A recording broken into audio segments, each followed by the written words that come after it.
Islamisasi di daerah Sunda Kelapa atau sekarang mungkin daerah Teluk Jakarta dan sekitarnya itu sudah berlangsung sebelum kedatangan Fathahillah. Hampir semua penulis itu menyatakan masuknya Islam ke Jakarta itu tanpa perang. Itu secara kultural. Saya kira karena begitu lekatnya identitas Islam dengan budaya Betawi, bahkan dikatakan kalau seperti orang Minang, kalau tidak lagi Islam ya tidak lagi menjadi Minang, tidak lagi menjadi Muslim maka tidak lagi menjadi Betawi gitu.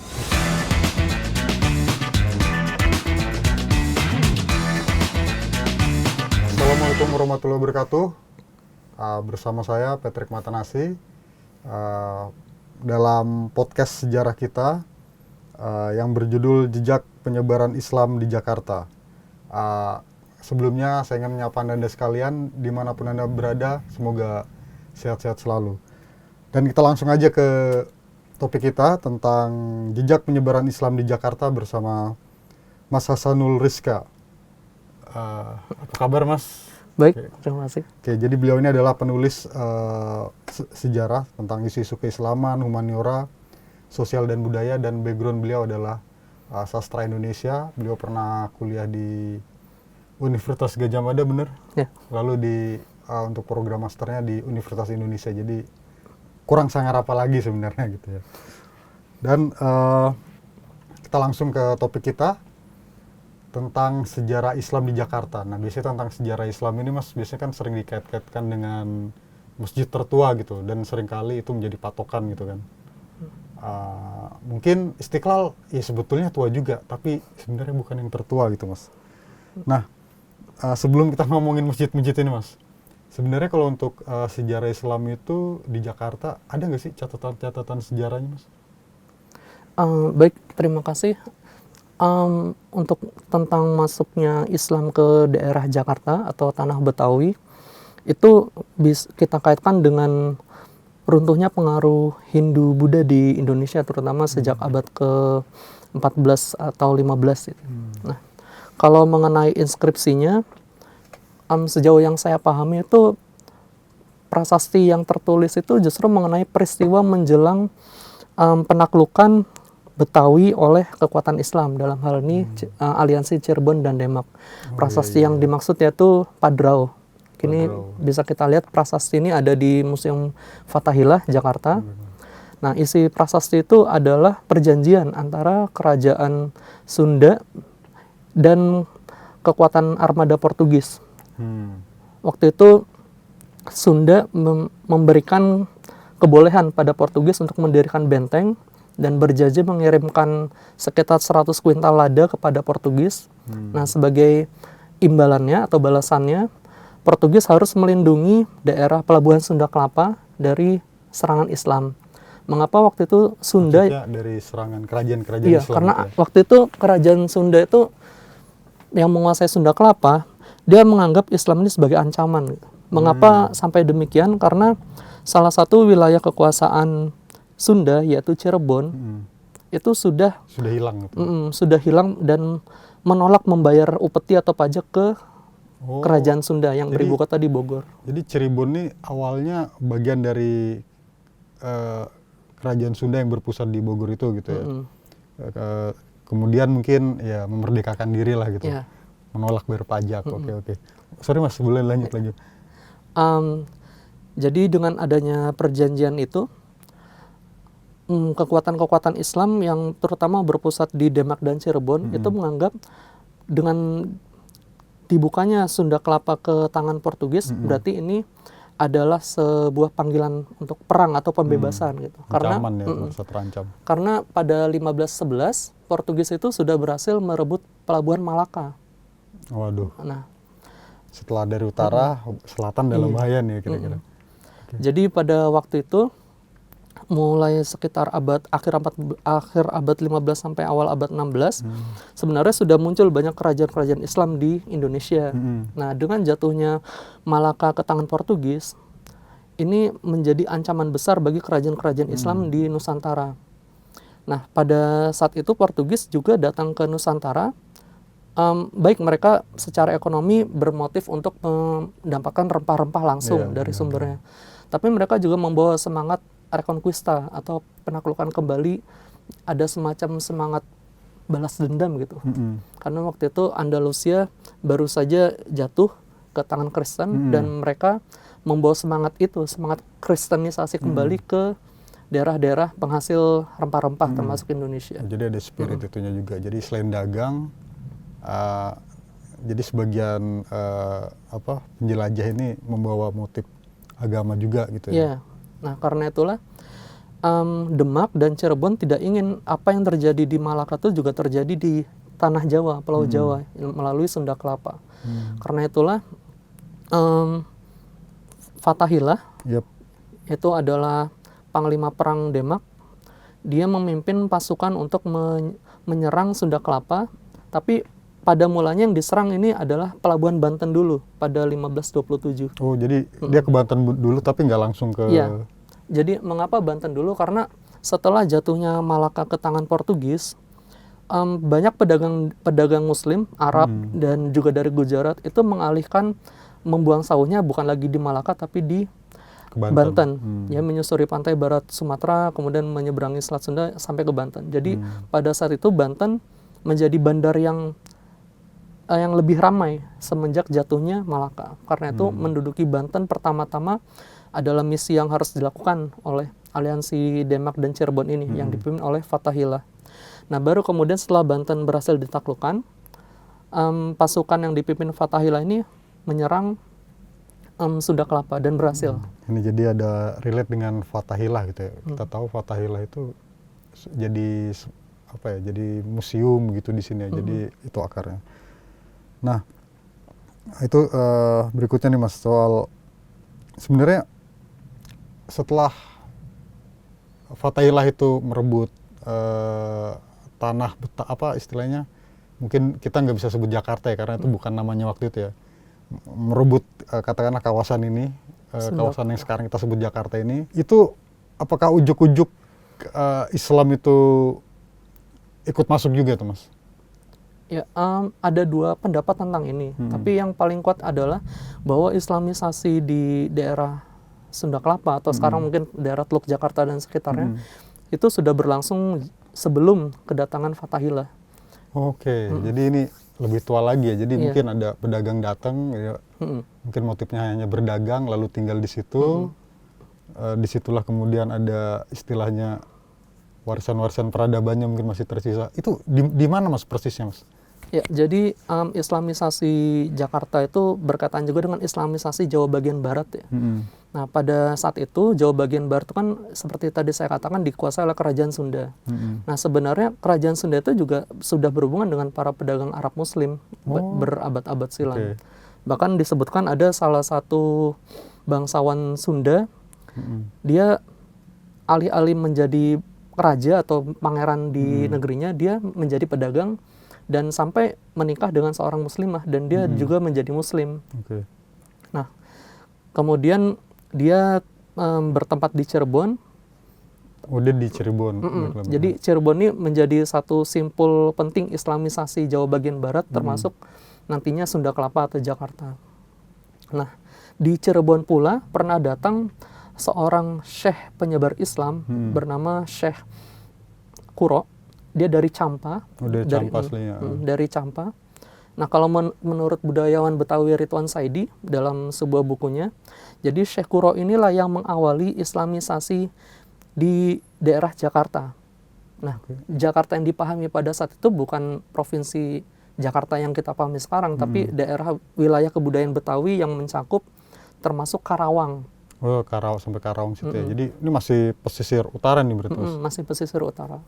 Jadi dikisahkan Syekh Kuro ini setelah mendarat di Cirebon, kemudian Cirebon kedatangan Laksamana Cheng Ho. Nah, bersama dengan armada Laksamana Cheng Ho ini, Syekh Kuro ikut dalam kapal. Awalnya Syekh Kuro ini ingin mendakwahkan Islam di Jawa bagian timur. Tapi kemudian ketika dia mendarat di Karawang, dia merasa nyaman dengan tempat ini dan mendirikan pesantren namanya pesantren Pondok Kuro.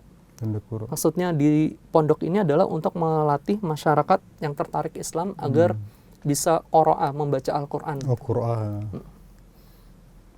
Oke. Selain Syekh Kuro tadi gitu, ada nggak sih tokoh-tokoh lain gitu Mas yang ikut katakanlah punya peran terhadap penyebaran Islam di Jakarta? Ya, Syekh Kuro tadi melalui pesantrennya, Pondok Kuro itu pada akhirnya menjadi atau mencetak generasi-generasi penyebar Islam sebelum Fathahillah datang.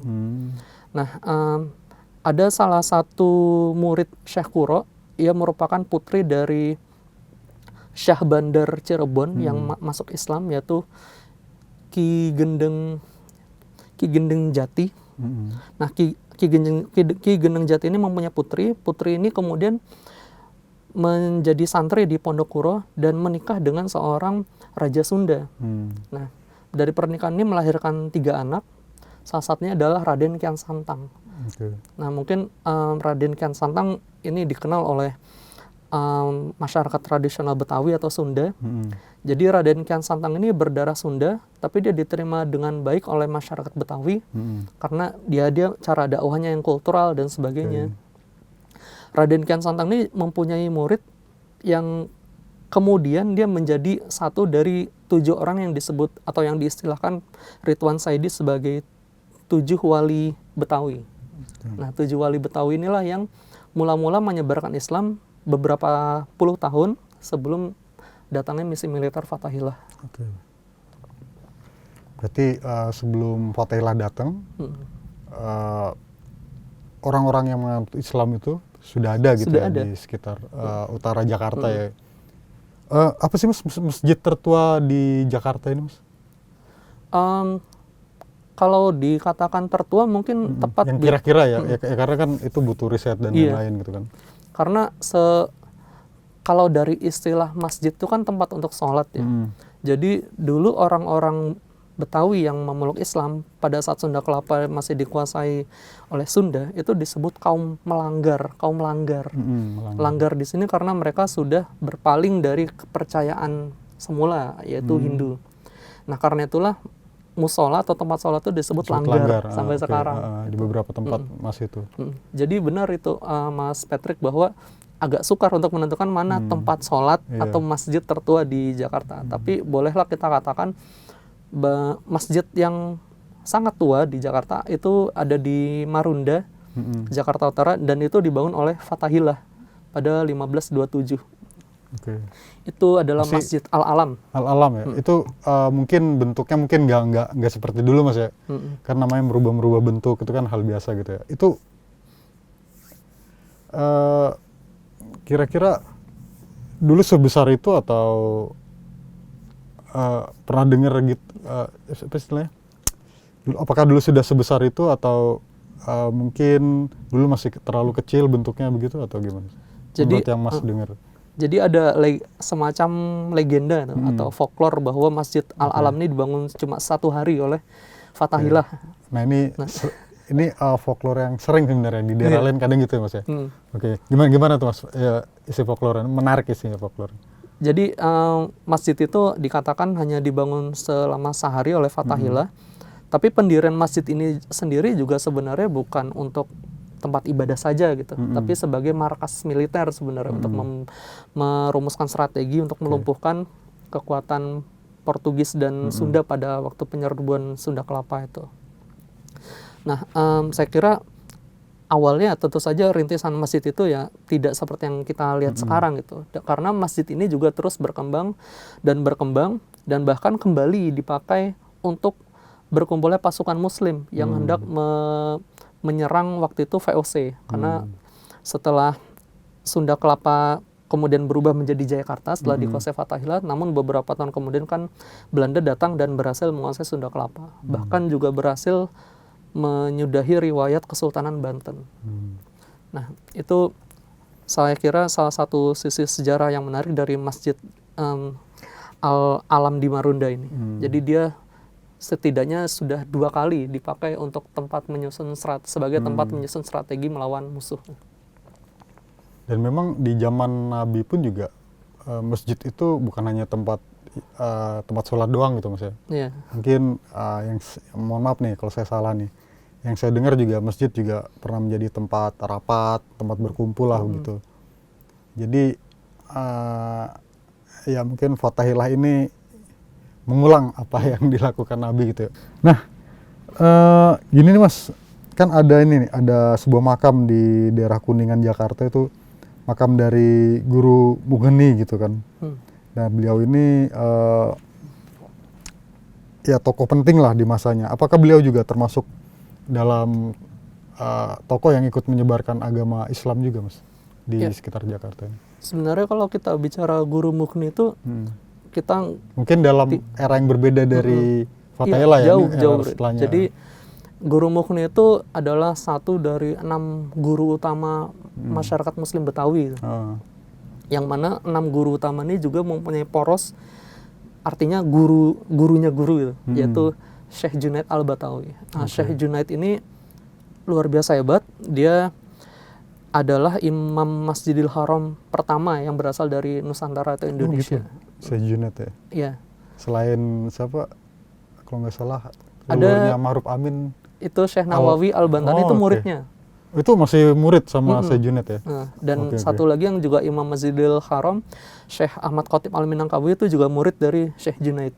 Oh, berarti ini lebih tua lagi yang dari Betawi ini. Jadi yang dijelaskan dengan luar biasa oleh Prof. Azimardi Azra almarhum dalam bukunya itu merupakan satu mata rantai keilmuan yang menghubungkan pusat Islam yaitu Makkah dan Nusantara. Nah, itu Syekh Junaid hidup pada masa kolonial Belanda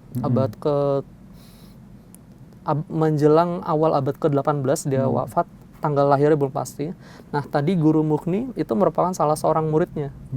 Nah, Guru Mugni ini di samping mengajar, dia juga sama seperti gurunya, dia juga pernah mengadakan rihlah keilmuan ke Makkah selama saya kira 7 tahun ya. Kemudian kembali ke Jakarta untuk mengajarkan ilmu-ilmu agama.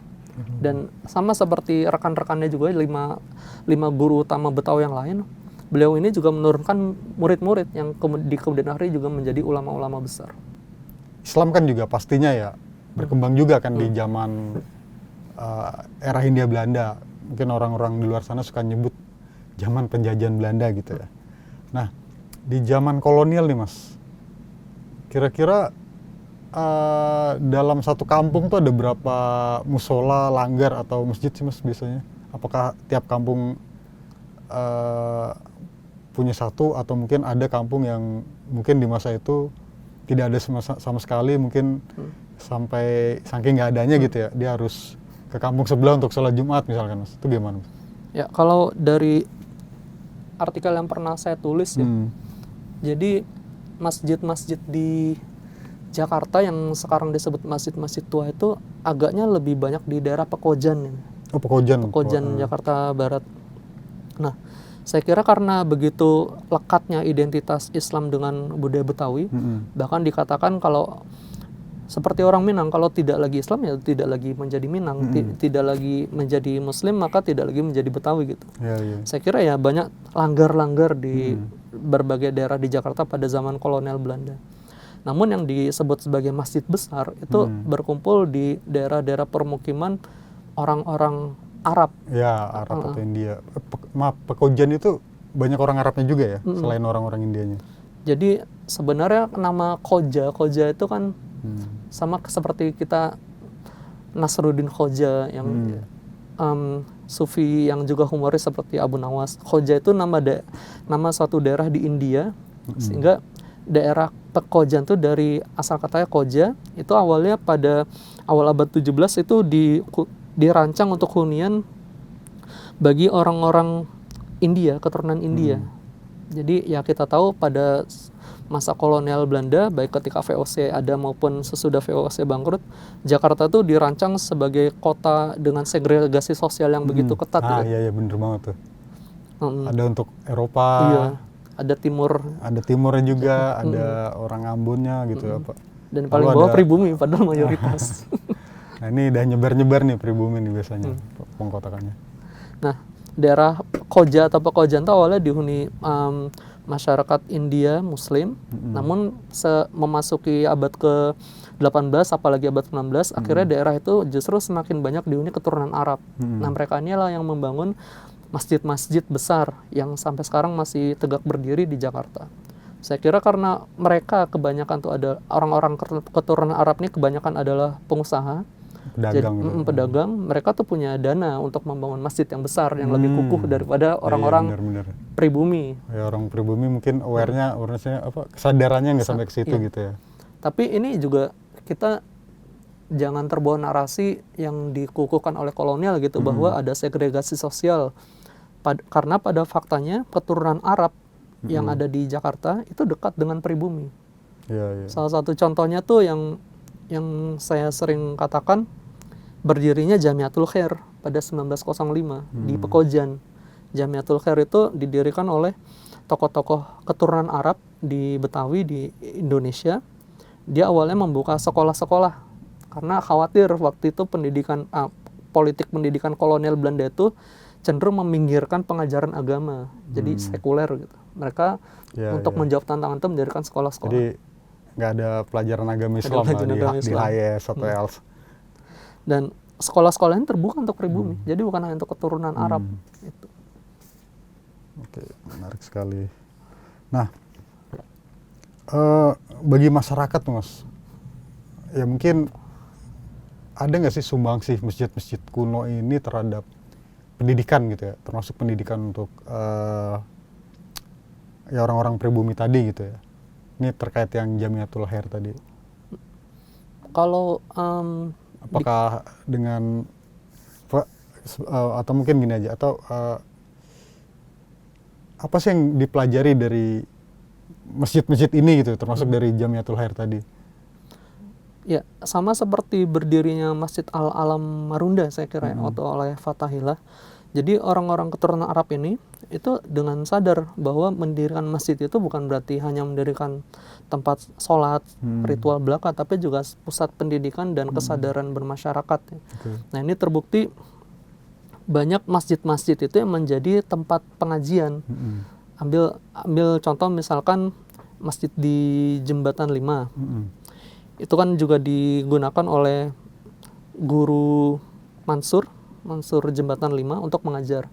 Nah, guru Mansur ini pada akhirnya mempunyai banyak murid, dan murid-murid ini juga menyebar ke berbagai daerah di Jakarta dan sekitarnya dan mendirikan masjid dan juga mendirikan sekolah. Misalkan salah satunya Kiai Haji Abdullah Syafi'i yang mendirikan Asy-Syafi'iyah di Jakarta Timur. Apalagi beliau juga mempunyai anak-anak keturunan yang melanjutkan atau mengikuti jejaknya. Misal Kiai Haji Abdullah Syafi'i itu putrinya Ibu Hajah Tuti Alawiyah. Yang Menteri Pemberdayaan Perempuan juga mendirikan badan pengajian untuk ibu-ibu, Majelis Taklim BKMT kalau nggak salah. Dan sangat terkenal zaman Orde Baru dulu ya Bu Tuti Alawiyah. Nah ini Mas, ada pertanyaan lagi nih Mas. Ada nggak sih semacam kebiasaan gitu, misalkan orang Betawi dia punya anak laki-laki, kebetulan dia mampu, lalu dia menyekolahkan anaknya itu, kalaupun nggak bisa sampai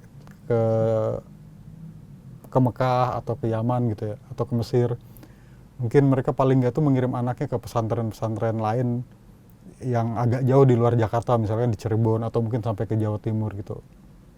Di masa lalu ada tradisi seperti itu nggak kira-kira? Saya kira ada ya, dan itu bagian dari cara orang-orang Islam termasuk di Betawi itu untuk menuntut ilmu. Karena cara orang Islam menuntut ilmu, maksudnya ilmu-ilmu agama itu harus dengan sanad kan. Sanad itu berarti satu ilmu diajarkan oleh guru, yang mana guru ini belajar dari guru sampai ke Rasulullah SAW. Nah, garisnya jelas jadi ya. Dan itu juga yang dikatakan sebagai rantai keilmuan atau intelektual yang juga menghubungkan antara Nusantara dan Makkah sebagai pusat Islam.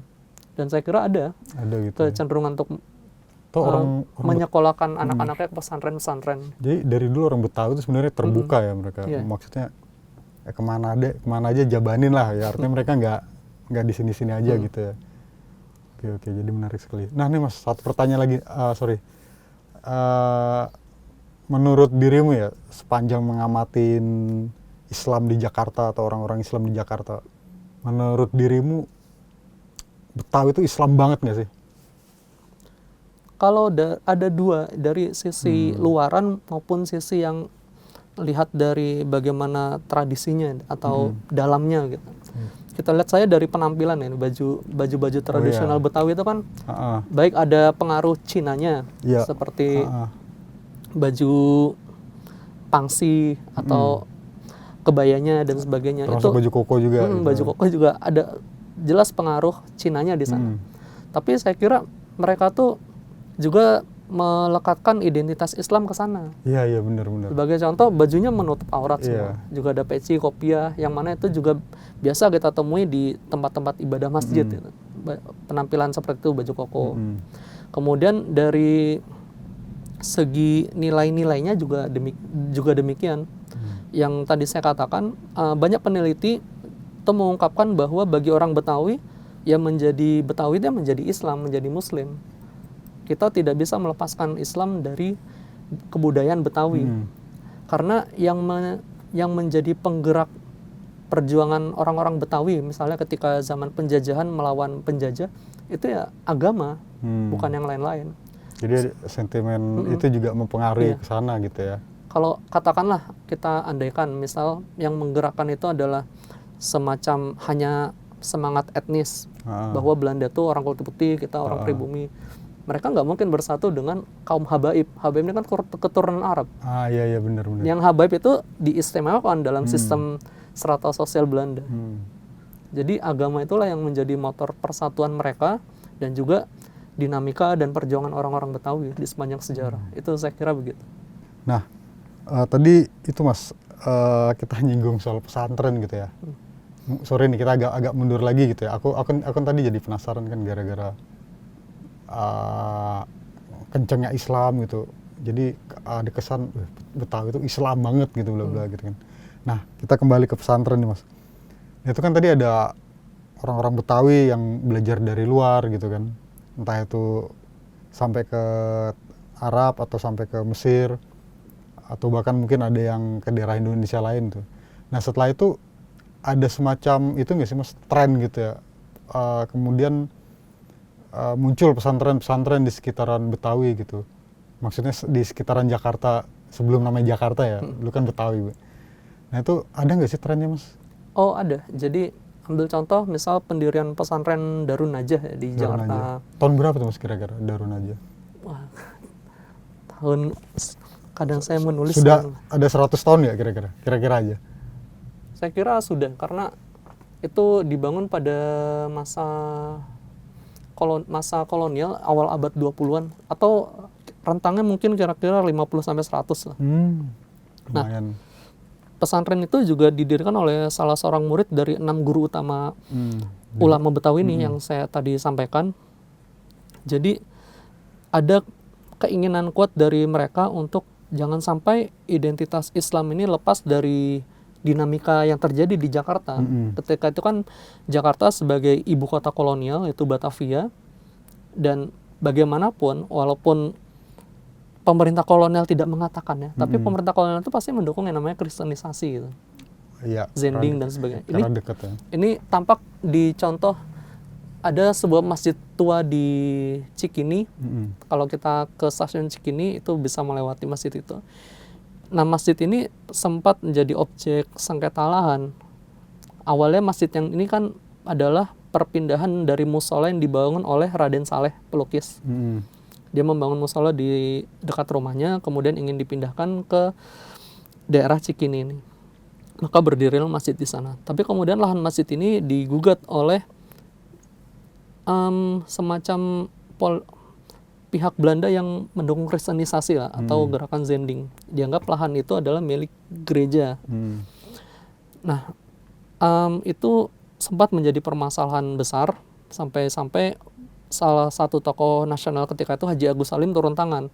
Nah, Haji Agus Salim lah yang menyarankan agar identitas gerakan Islam di sana itu jelas. Makanya di sana ada gambar atau stempel besar gitu, itu Sarekat Islam. Sampai sekarang masih ada logo Sarekat Islam di sana. Masjidnya di daerah Jalan Raden Saleh itu bukan? Iya, yang di Cikini. Nah, bahkan setelah Indonesia merdeka, itu masjid juga sampai sempat menjadi objek sengketa lahan juga, yaitu Dewan Gereja waktu itu. Tapi akhirnya pada tahun 91 urusannya selesai, pemerintah DKI Jakarta mencabut surat legal yang menyatakan bahwa tanah masjid itu milik gereja, sehingga masjid itu ya tetap menjadi masjid sampai sekarang. Nah, itu rame banget dong kalau urusannya begitu ya. Iya. Saya yakin pemerintah kolonial deg-degan gitu ya jantungnya. Ya maksud saya begini, jadi yang namanya pendirian pesantren itu tidak lepas dari yang saya sebut politik spasial itu dari Jakarta. Jadi jangan sampai Jakarta mayoritas Muslim, orangnya Islam. Tapi karena ruang-ruang di Jakarta itu lebih banyak didirikan untuk bangunan komersial, apalagi untuk rumah-rumah ibadah non-Muslim, sehingga nuansa Islam di Jakarta tuh makin lama makin terkikis atau bahkan menghilang. Nah itu zaman Belanda ya? Iya, apalagi di zaman Belanda. Karena itulah sejak abad 20 saya kira itu mulai banyak pendirian pesantren-pesantren Salafi di Jakarta. Di pinggiran biasanya? Iya, waktu itu pinggiran, tapi sekarang sudah masuk kota ya? Jadi bagian Jakarta. Soalnya kan kota tuh cuman dikit banget, kecil gitu ya. Jaksel itu Menteng. Masih kampung mungkin. Nah, ini pemerintah kolonial punya kebijakan apa Mas terhadap orang-orang Islam, terhadap masjid-masjid gitu? Ya, saya kira kebijakan pemerintah kolonial yang cenderung diskriminatif terhadap Islam itu bukan hanya bagi Muslimin Betawi ya, tapi juga untuk semuanya, dan itu menimbulkan reaksi karena bukan hanya terhadap Betawi, tapi orang Islam yang non Betawi juga gitu ya. Misal ordonansi guru, ordonansi haji juga. Iya, bener. Ngaruh itu ya. Nah, saya pernah baca sebuah artikel, ada satu kebijakan yang terjadi di Betawi itu melarang pesta khitanan atau selamatan itu. Tapi itu juga menimbulkan gejolak sehingga kebijakan itu dicabut. Oh, sempat ada usaha kayak gitu ya. Dan ketika politik etis berjalan, itu awal abad 20, kan juga beberapa kebijakan pemerintah kolonial tuh cenderung menyudutkan kaum pribumi atau Islam. Nah, makanya kita mengenal ada salah satu pahlawan nasional dari Betawi, yaitu Muhammad Husni Tamrin. Dia kan jadi anggota Volksrat, dan dia dengan gigih menyuarakan kepentingan rakyat, termasuk di sini umat Islam. Karena itulah sampai sekarang Muhammad Husni Tamrin saya kira dikenang sebagai anggota DPR teladan, yang bahkan belum ada penggantinya sampai sekarang. Apa ya, dia lebih ke perbaikan kampung gitu ya. Ya saya kira masjid pasti jadi urusan juga itu. Nah, soal masjid-masjid itu Mas, kira-kira dulu masjid-masjid itu seramai sekarang nggak sih di zaman kolonial itu? Mungkin jumlahnya tidak banyak ya, tapi apakah masjidnya itu selalu ramai begitu? Ya, saya kira selalu ramai, karena juga orang-orang Betawi itu kan banyak mengadakan tradisi seperti maulidan, atau juga tradisi seperti pada saat sekarang bulan suci Ramadan. Dan itu apalagi juga ada peringatan haul, itu wafatnya tokoh-tokoh besar. Dan juga haul-haul itu sering ya dari dulu ya? Iya. Jadi itu bukan fenomena sekarang? Bukan, saya kira. Karena beberapa Habib yang namanya juga legendaris, seperti Habib Luar Batang misalnya, itu kan peringatan haulnya juga terus dirayakan. Besar banget ya? Besar, bahkan sampai sekarang. Ini nih Mas, kita akan mengkaitkannya dengan penyebaran Islam di daerah lain. Kira-kira kalau dirimu perhatikan, ada nggak sih perbedaan atau kesamaan antara penyebaran Islam di Jakarta dengan di daerah lain? Misalkan di Demak atau di Palembang atau ya dimanapun itulah, atau mungkin di Makassar gitu. Yang saya pahami adalah persebaran Islam di Jakarta itu wataknya watak Jawa pesisiran yang terbuka, yang ini. Nah, sedangkan Jawa pedalaman, apalagi setelah timbulnya kerajaan Mataram Islam, itu kan watak beda lagi deh. Jadi Islam itu cenderung dipahami sebagai apa ya? Ya tidak lepas bagian dari kekuasaan raja gitu. Makanya raja-raja di Jogja itu juga kan disebut Khalipatullah. Jadi kepemimpinan raja itu ya suara Tuhan itu. Mm-mm. Nah, sedangkan di Jakarta ini itu kan tidak ada bentuk kerajaan seperti yang dipahami oleh orang-orang Jawa daerah atau pedalaman. Mm-mm. Nah, karena itu saya pernah membaca tulisan Prof. Kunto Wijoyo almarhum. Jadi seandainya Demak itu tidak runtuh, mungkin kekuatan atau gaya dakwah Jawa pesisir yaitu egaliter, Mm-mm. mental itu mental pedagang bukan mental priayi. Mm-mm. Benar-benar. Itu lebih bertahan, dan Islam kalau itu bertahan, Islam hari ini tuh akan sangat berbeda dengan Islam yang terjadi akan sangat berbeda dengan yang biasa kita temui sekarang. Oke. Kalau sekarang kan menjadi priayi atau kata sekarang menjadi PNS itu merupakan sebuah kebanggaan.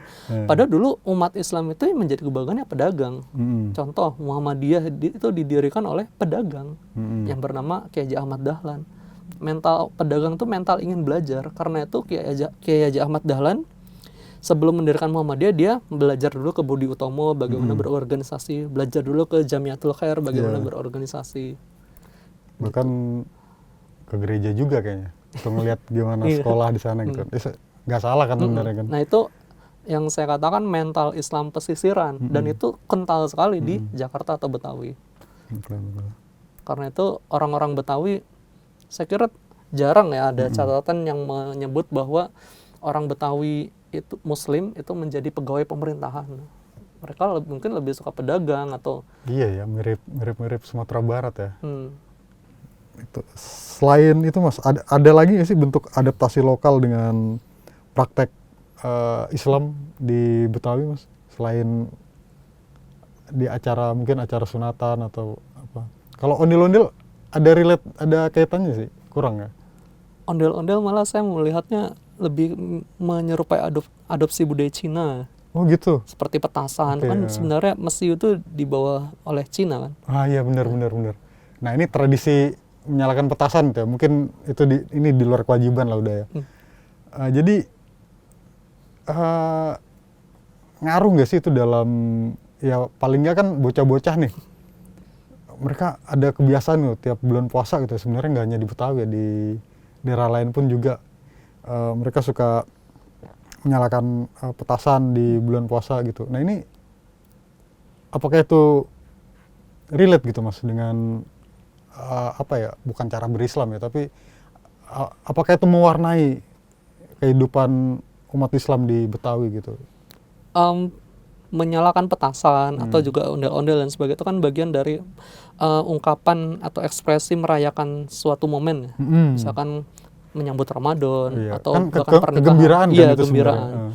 Dan saya kira itu ya bagian dari tradisi saja yang mengikuti budaya luar. Dalam hal ini saya pandang adalah budaya Cina. Jadi mungkin dengan membunyikan petasan itu mereka ya melakukan kegembiraan bahwa telah tiba Ramadan atau waktu Idul Fitri. Dan saya kira membunyikan sesuatu dentuman besar itu bukan eksklusif suatu budaya tertentu ya. Kita lihat misalkan sudah umum ya sekarang ya. Di Utsmaniyah bahkan menyalakan meriam setiap menyambut Ramadan 3 kali. Di sini juga meriam Mas. Oh ya. Meriam bambu tapi. Oke, jadi gitu ya. Jadi sangat luas sekali ya, dan ini relate sekali ya dengan kehidupan kita ya. Dan saya kira di zaman yang serba gadget gini kayaknya masih ada sih ya tradisi-tradisi gitu. Oke, berikutnya lagi nih Mas. Aduh, pertanyaannya banyak sekali. Nah, kita bicara soal arsitektur ini Mas dan tata kota. Apakah Islam juga punya peran dan pengaruh nih Mas terhadap perubahan tata kota dan arsitektur di Jakarta gitu ya? Mungkin konteksnya nggak hanya era kolonial, tapi era zaman Fathaillah mungkin sampai sekarang gitu. Itu gimana menurut Anda? Ya, dari beberapa buku yang saya baca, sebenarnya pengaruh arsitektur Islam di Betawi itu lebih pada percampuran budaya-budaya, misalkan budaya Arab, bahkan budaya Cina dan Eropa pada masjid-masjid tua di Jakarta. Kalau dari landscape tata kotanya, sayangnya kekuasaan Islam secara penuh di Betawi atau Sunda Kelapa, yaitu ketika dinamakan Jayakarta, itu relatif singkat daripada masa kekuasaan kolonial Belanda. Karena itu tata kota di Jakarta hingga saat ini itu kental akan warna kolonial Belanda ya. Misalkan Museum Fathahillah yang dulu Oke. berpembangunan kolonial dan sebagainya. Tapi POC. itu tidak membatasi adanya ruang-ruang spasial Islam di sana. Bahkan ambil contoh Masjid Cut Mutia di Jakarta, itu kan awalnya kantor yang Kantor Boplo ya kalau nggak salah ya. Apa kantor developernya Belanda. perumahan Menteng lah gitu ya. itu sebenarnya kantor yang didirikan oleh seorang pengusaha Belanda, tapi kemudian dijadikan masjid ketika zaman merdeka. Nah, kalau pengaruh landscape sendiri saya kira minim ya. Tidak seperti misalkan di Jawa bagaimana alun-alun di sana ada masjid, ada pasar, seperti di Yogyakarta. Iya, benar, sangat berbeda. Iya, sangat berbeda dengan di Jakarta. Itu mungkin baru ditiru pasca Indonesia Merdeka kali ya, dengan adanya. Oh iya, Istiqlal. Kan Istiqlal itu kan kalah tua daripada katedral gitu ya mungkin ya. Oke. Iya, saya kira dalam beberapa sisi justru lanskap kolonial itu yang meniru Islam. Ambil contoh yang Medan Merdeka yang sekarang jadi Monas, itu kan ada istana negara, istana kolonial sebenarnya. Kemudian ada gereja katedral di dekatnya. Ya, waktu itu gereja ya. Mereka nggak menganggap masjid itu hal penting. Bahkan janjian mereka sendiri juga nggak terlalu peduli dengan agama ya, karena orang Eropa kan kebanyakan ya, mereka sangat sekuler sekali gitu. Nah, jadi kalau ngomongin arsitek gitu ya, sebenarnya orang Islam itu bisa nyerap pengaruh dari mana aja gitu ya, mereka nggak membatasi diri kan ya. Iya, bahkan masjid pertama yang dibangun Nabi itu kan hanya bangunan sangat sederhana yang bisa dikatakan sama sekali tidak ada cita rasa arsitekturnya gitu. Waktu awalnya gitu ya. Awal Masjid Nabawi, tapi kemudian Islam makin berkembang luas, makin mengenal banyak peradaban lain yang lebih awal, seperti misalkan Persia atau India atau Bizantium. Maka Islam itu dalam meneguhkan arsitekturnya, dia menyerap banyak budaya. Katakanlah Kubah. Kubah itu kan sebenarnya bangunan Kristen. Aspek bangunan Kristen gitu. Ya, tapi nggak akan terasa aneh kalau masjid itu nggak ada kubahnya kan ya, Mas? Sekarang. Atau gini, filosofi kubah itu kan mendekatkan langit ke bumi. Karena dengan adanya kubah itu, jadi di dalam ruangan tidak perlu ada tiang-tiang. Jadi hanya di pinggiran kubah itu yang perlu dengan penyangga. Sehingga ketika kita melihat ke atas, berdoa ke atas itu seperti kita melihat Tuhan turun dari langit gitu. Makanya di banyak bagian dalam kubah di gereja-gereja timur itu kan banyak lukisan Yesus dan sebagainya. Karena Tuhan itu sebenarnya dekat dengan kita. Nah, itulah yang diadopsi oleh Islam, terutama ketika sejak Utsmaniyah datang. Atau katakanlah simbol bulan sabit bintang itu bukan simbol Islam. Itu itu justru Mongol, bangsa Mongol. Oh, Mongol itu yang bawa. Oke. Dari semua simbol agama ya, kan hanya Islam yang simbolnya di langit, bulan dan bintang, karena yang lain salib itu di bumi dan sebagainya. Itu sebenarnya filosofi bangsa Mongol yang menganggap hubungan mereka itu dengan bumi dan langit itu harus nyambung gitu, dewa di langit. Nah, ketika Mongol mengalami Islamisasi, ya simbolnya itu diadopsi Islam, jadi simbol Islam. Makanya ketika zaman Nabi nggak ada bendera bulan sabit bintang. Oke, tapi Arab Saudi sendiri kan benderanya bukan bulan sabit bintang kan ya. Tapi kalimat tauhid. Kalimat tauhid dan ada pedang kan. Dan itu juga terjadi di Indonesia, juga terjadi di Betawi, menyerap berbagai unsur arsitektur dari macam-macam budaya untuk masjid mereka. Oke, ini terkait dengan pendekatan dalam penyebaran Islam nih, Mas. Kira-kira apa sih perbedaan dari pendekatan Islam di masa lalu dengan pendekatan Islam di masa kini? Itu ada nggak sih perbedaannya di Jakarta, Mas? Jadi begini, hampir semua penulis itu menyatakan masuknya Islam ke Jakarta itu tanpa perang. Itu secara kultural. Meskipun ya ada, katakanlah pada saat kerajaan Sunda menguasai Jakarta atau Jakarta, itu kan orang Islam tuh disebut kaum langgar yang tadi. Tapi juga pada masanya ketika zaman Belanda misalkan, orang Betawi atau Jakarta tuh disebut orang Selam. Selam tuh maksudnya orang Islam gitu. Itu yang membedakan mereka dengan orang company, orang kolonial. Penamaan Betawi sendiri kan baru pada abad ke-19 atau 18 dari kata Batavia. Iya, benar. Betawi, Batavia. Jadi dulu di koran-koran nyebut Batavia itu orang pribumi nyebutnya Betawi, benar. Jadi sebelum itu namanya orang Selam, orang mana, orang Jakarta, orang Selam. Orang Selam. Nah, artinya itu penyebaran Islam tuh berlangsung secara horizontal gitu, bukan dari kekuasaan dari raja kepada Iya, bawahannya. sebenarnya gitu ya. Nah, itu yang terjadi di Jawa Pesisir termasuk Jakarta. Jadi Mungkin kasus Jakarta saja saya kira. Kalau Demak mungkin ada kerajaan-kerajaan. bisa antar personal gitu ya. Oh, ini menarik, lalu ikut gitu ya. Nah, kalau sekarang juga saya melihatnya tidak ada perubahan dalam hal pendekatan tadi. Di Jakarta masih kita pahami bahwa menjadi Betawi yang menjadi Muslim, dan di banyak daerah di Jakarta juga masih ada penyelenggaraan majelis-majelis taklim, masih banyak ulama-ulama yang terkenal atau yang masyhur, dan dia juga masih menggunakan metode penyebaran Islam ya seperti dakwah, ceramah dan sebagainya. Terkait dengan jejak penyebaran Islam di Jakarta nih Mas. Nah, apa yang bisa kita pelajari dari atau apa yang bisa kita tarik gitu nilai-nilainya gitu ya dari jejak penyebaran Islam di Jakarta untuk memahami bagaimana dinamika pluralisme dan toleransi agama di Indonesia, Mas? Saya kira kata kuncinya keterbukaan. Keterbukaan ya. Jadi orang Jakarta itu gini, kenapa Jakarta adanya di Pulau Jawa tapi berbahasa Melayu? Kenapa nggak bahasa Jawa?